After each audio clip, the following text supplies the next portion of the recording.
40 देखते हैं।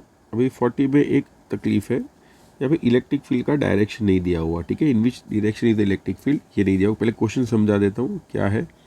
ऐसे कि इंक्लाइन प्लेन है, ठीक है। इंक्लाइन प्लेन पे एक मास है, मास आ रहा है नीचे की तरफ, ठीक है। तो हमको फाइंड करना है कि ऊपर से नीचे आने में उसको टाइम कितना लगे, want to find out the time. ऐसे टाइप के क्वेश्चन में हाँ, और एक चीज़ है, यहाँ पे एंगल दिया हुआ है 45 डिग्री और ये डिस्टेंस दिया हुआ है टोटल 5.6 मीटर।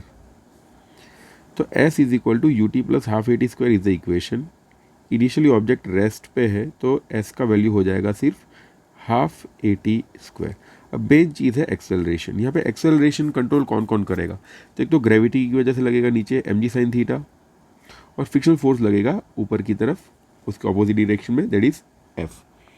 अब हमको इलेक्ट्रिक फील्ड दिया हुआ नहीं है, ठीक है। इलेक्ट्रिक फील्ड दिया हुआ है लेकिन उसकी डायरेक्शन नहीं पता, ठीक है। We don't know the direction, so we can say यहाँ पे डेटा इनसफिशिएंट है, तो we can go for none of this, ठीक है। बाकी कई कई सॉल्यूशन में 1.41 दिया हुआ है, बट उसके अंदर इलेक्ट्रिक फील्ड का क्या डायरेक्शन है वो मेंशन नहीं किया हुआ, ठीक है। So without the direction of electric field direction we can not find out this formula. So next question देखते हैं, क्वेश्चन नंबर 41। ये टाइप के जो क्वेश्चंस होते थे वो पुराना जो गुजसेट का सिलेबस था जिसमें 11th और 12th दोनों होते थे, उस वक्त ऐसे क्वेश्चंस आते थे जिसके अंदर 11th के कंसेप्ट हुआ करते थे, ठीक है। सो ये क्वेश्चन कुछ ऐसा है that this is charge Q, ठीक है। ये जो पूरा दिख रहा है, ठीक है, ये पूरा चार्ज क्यू है और इसकी लेंथ है टोटल एल, ठीक है। This total length is L. One and से यानी यहाँ से आर डिस्टेंस दूर हमें एक चार्ज रख देते हैं। We are keeping a charge at a distance R. इस पॉइंट पे कितना चार्ज रखा हुआ है? तो Q0। फाइंड करना इसके ऊपर फोर्स कितना लगेगा। We want to find out the force acting on the charge Q0 which is kept at a distance R from the one end of a rod having length L and charge Q। अब देखो इस point पे force find करने से पहले हम लोग ये फाइंड कर लेते हैं इस पॉइंट पे इलेक्ट्रिक फील्ड कितना होगा। Let's find out electric field at this point. तो इलेक्ट्रिक फील्ड फाइंड करने के लिए क्या करेंगे, सबसे पहले एक छोटा सा पोर्शन इमेजिन करेंगे लाइक दिस, इतना सा पोर्शन जिसकी थिकनेस है dx, जो यहाँ से डिस्टेंस x डिस्टेंस दूर है, जिसके पास चार्ज है dq।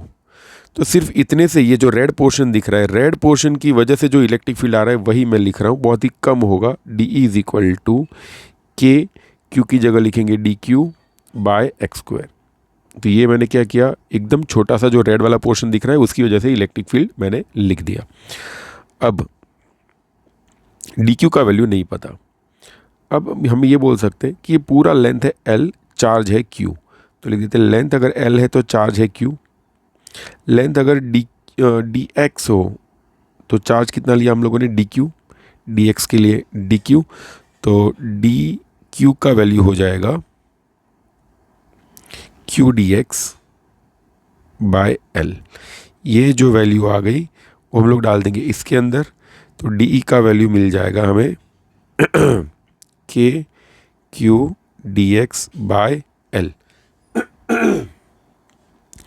ये इलेक्ट्रिक फील्ड आ गया due to this much portion, जो रेड पोर्शन दिख रहा है उसकी वजह से ये पॉइंट पे इलेक्ट्रिक फील्ड इतना आ गया। पूरे की वजह से इलेक्ट्रिक फील्ड फाइंड करना हो तो क्या करेंगे, दोनों side integration D E is equal to integration K Q D X by L. Integration कहाँ से कहाँ करना है हमको, तो देखो ये जो x हम लोगों ने लिया हुआ था वो इतना डिस्टेंस दूर था, ठीक है। हम लोग वो ऐसा कहाँ से कहाँ ले सकते हैं, यहाँ से लेके, ठीक है। फ्रॉम r से लेके यहाँ तक वाला जो डिस्टेंस होगा इट विल बी r+l। तो electric from r to r+l। तो इलेक्ट्रिक फील्ड का वैल्यू हो जाएगा, यहाँ पे x² लिखना रह गया, सो KQ/L बाहर आ जाएगा, अंदर बचेगा सिर्फ r से लेके r+l 1/x² का इंटीग्रेशन, ठीक है। ये इंटीग्रेशन आप लोग सॉल्व करोगे तब आपको आंसर मिलेगा ये वाला, ठीक है। D will be the answer. तो डी नहीं मिलेगा, इससे पहले तो ये इलेक्ट्रिक फील्ड मिलेगा और इलेक्ट्रिक फील्ड को Q0 के साथ मल्टीप्लाई करने पे आपको डी वाला आंसर मिलेगा, ठीक है। सो ऐसे टाइप के क्वेश्चंस अभी गुजसेट में नहीं आते बिकॉज गुजसेट में अभी 11th स्टैंडर्ड का सिलेबस इंक्लूड नहीं है, ठीक है। फिर भी आपको ये प्रिपेयर कर लेना अच्छा है। नेक्स्ट क्वेश्चन तो वंस अगेन ये 2014 का क्वेश्चन है। मैंने अभी बताया कि गुजसेट 2015 या उससे पहले के जो भी पेपर्स होंगे उसके अंदर आपको थोड़ा 11th का बेस दिखेगा। इसके अंदर भी है पूछा है particle having mass m and charge q at rest. तो ये मास m मान लो, चार्ज q है वो इनिशियली रेस्ट पे, यानी इनिशियल वेलोसिटी इसका 0 है।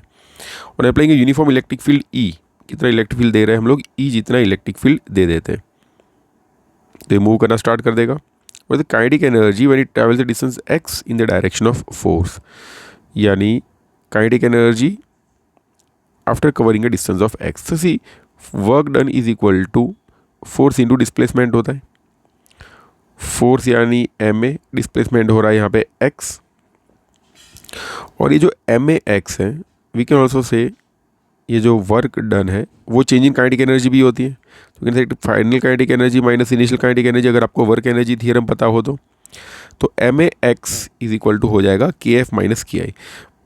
अब f की जगह मैंने ma रख दिया, ठीक है। हम लोग f की जगह qe भी तो लिख सकते हैं ना, तो कैन qe x लिख सकते हैं, it is kf minus what is ki, initial kinetic energy तो 0 है because it is at rest, तो फाइनल काइनेटिक एनर्जी हो जाएगी qe x। This is our answer.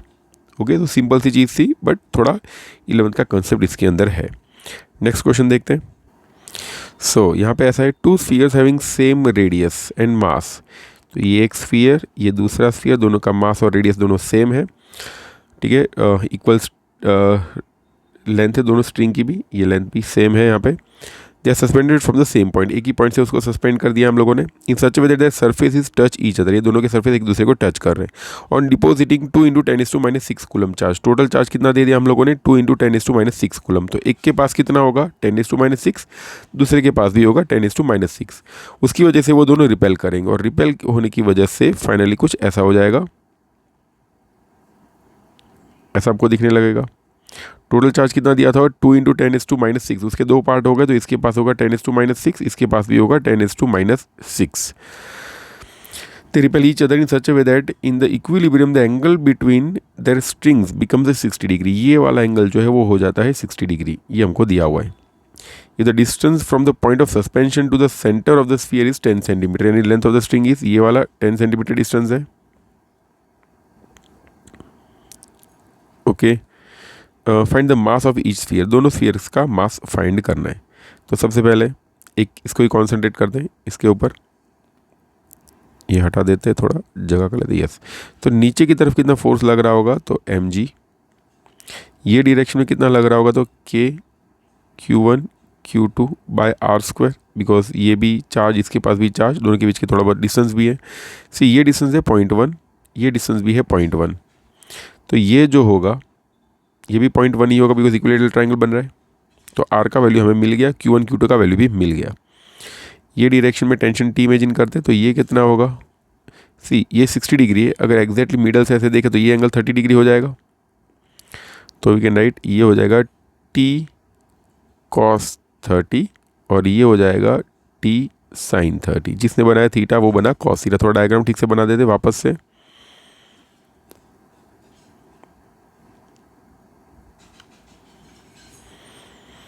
ठीक है, ये टोटल एंगल है 60 degree, this is 0.1, this is also 0.1, 10 centimetre दिया हुआ इसलिए, और ये भी डिस्टेंस कितना है, इट इज़ 0.1।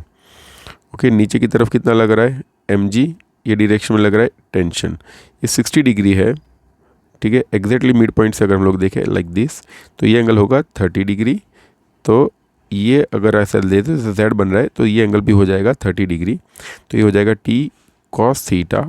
सिमिलरली ये हो जाएगा t sin थीटा, और इस डायरेक्शन में कितना लग रहा है f is equal to k q1 q2 by r²।